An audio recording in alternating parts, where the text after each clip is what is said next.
your PTAs. Hope you guys are doing great. So today we will learn about laser and how to use that in physical therapy. So there is our outline for the day.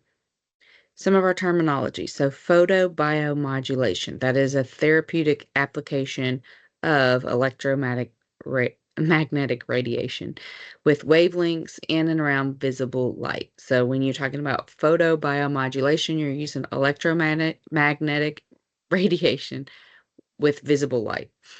What electromagnetic radiation is, it's electric and magnetic fields that vary over time. They're oriented perpendicular to each other. I'll show you a picture of that in a second.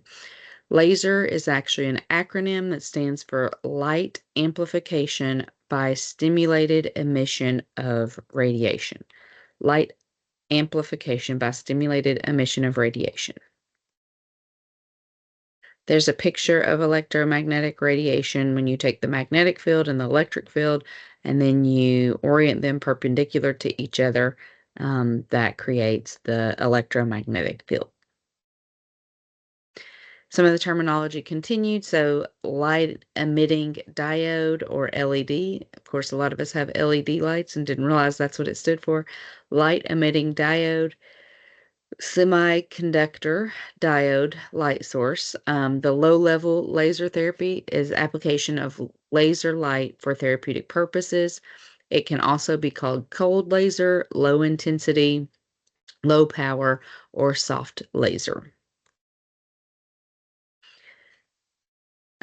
So light is EMR in the visible range. So there are a lot of magnetic radiation wavelengths that are not visible to the eye. Most light is polychromatic, so it has various wavelengths, but laser is monochromatic, coherent, and directional. We'll explain what those mean. So monochromatic, it's made up of light that is only a single wavelength. So it doesn't change in wavelengths. It's just one single wavelength. Coherent is in phase. So the frequency of all the waves is the same and identical in phase. So if you see the coherent versus non-coherent versus rather than being kind of random wavelengths, it is all the same identical wavelengths. I'm sorry, it's the middle of the night. Uh, hopefully you're more rested than I am. Directional, light goes in one direction, it doesn't spread out or diverge. So, of course, most of us are familiar with a laser pointer and what it looks like versus a regular light source that kind of disperses and spreads out as it goes. Frequency and wavelength of electromagnetic waves. The frequency is just the number of waves per second. It's measured in hertz. The wavelength is the length of one wave. It's measured in nanometers. And then the frequency and the wavelength are inversely proportional in electromagnetic radiation. So as frequency increases, the wavelength decreases. Some of the ranges for magnetic radiation, I can't say that very well, range from radio waves, microwaves, infrared, visible, UV rays, X-rays, and gamma rays. Radio waves have the lowest frequency and the longest wavelength. Gamma rays have the highest frequency and the shortest wavelength. Once again, the main thing I want you to know from this slide is not, you don't have to memorize any of these numbers or know them in order, but essentially know that the higher the frequency goes, the shorter the wavelength. Remember that those are inversely proportional. So the higher one goes, the lower the other goes. Various light sources. So glass tubes can be fluorescent lights or true laser. And then diodes include your LEDs, your SLDs, and your laser diodes. Some of our parameters with wavelength, visible light is typically between 400 to 650 nanometers. To give you an idea of how many waves that is, a nanometer is a billion meters. So, but red is the longest of the visible light, and then violet has the shortest wavelength of visible light. With infrared lights, those are greater than 650 nanometers up to 1300. And then the longer the wavelength, the deeper it penetrates. Power is the rate of energy flow, and it's measured in megawatts, I believe. Let me just, yep, I wrote it at the bottom, megawatts. And then power density is megawatts per centimeter squared.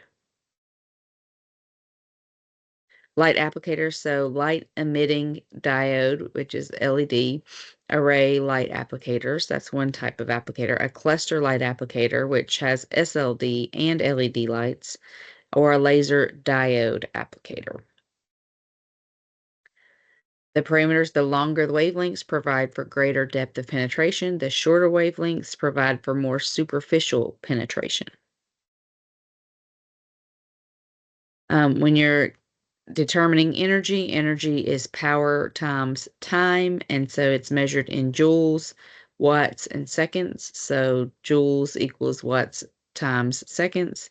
So the energy density is the power per unit area, so it's measured in joules per centimeter squared. So when you're talking about the energy in a laser, the thing we will record will be joules per centimeter squared. Effects of photobiomodulation. So why would we use therapy? Laser therapy.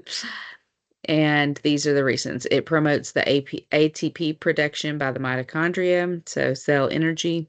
It promotes collagen production by fibroblasts.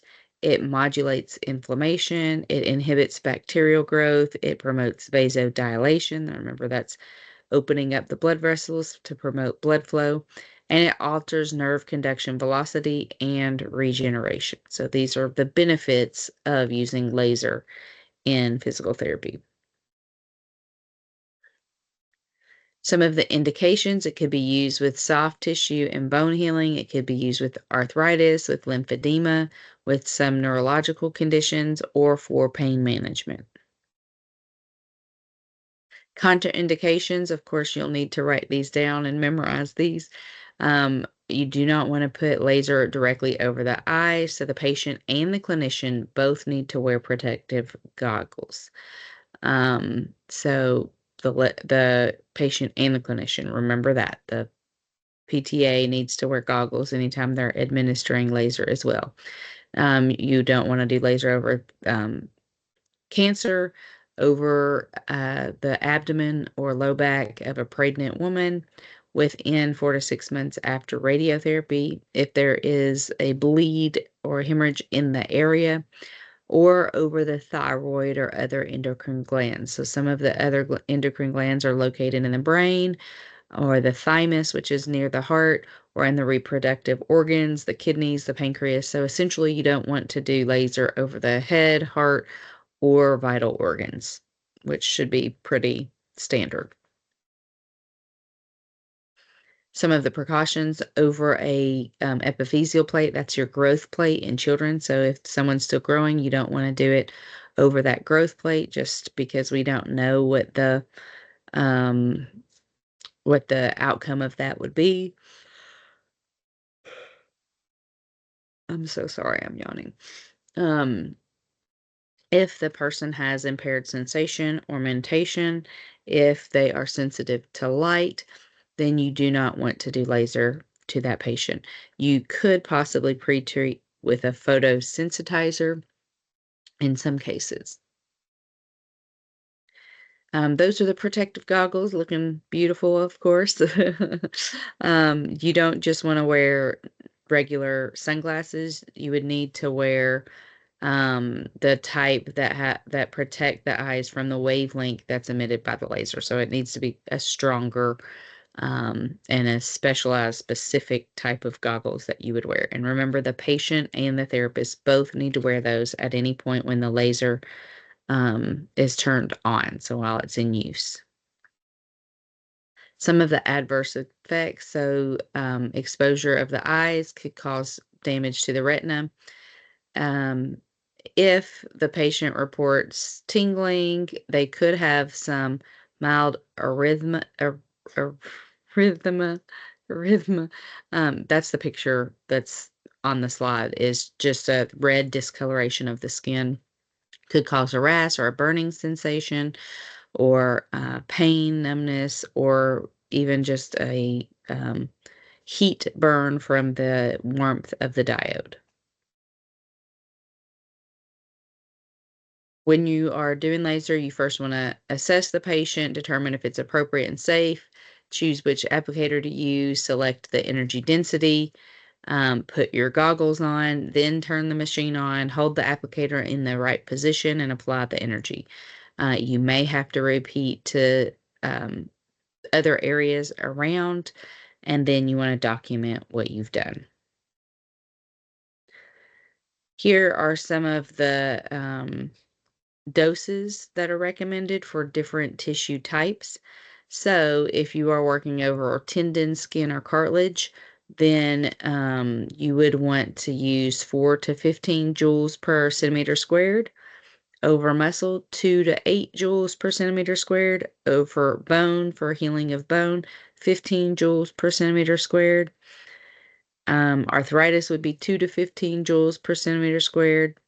Lymphedema, 1 to 2 joules per centimeter squared. And then with carpal tunnel or with other neuropathies, 8 to 12 joules per centimeter squared. So notice none of them go above 15 joules or below 1, of course.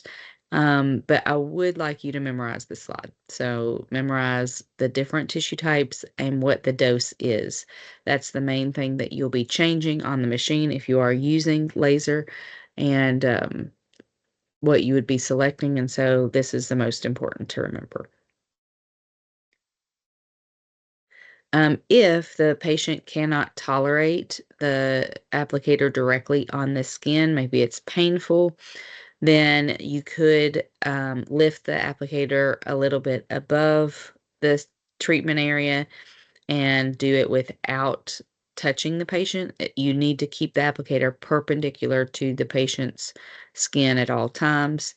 But you could still have benefits if you do not touch the patient, but you would only do that really if they can't tolerate the direct contact. All right, when we are documenting the laser treatment, we want to document what type of diode we used, what wavelength we used, the total applicator power, the area of the body that we treated, the energy density, and then the patient's response to the treatment.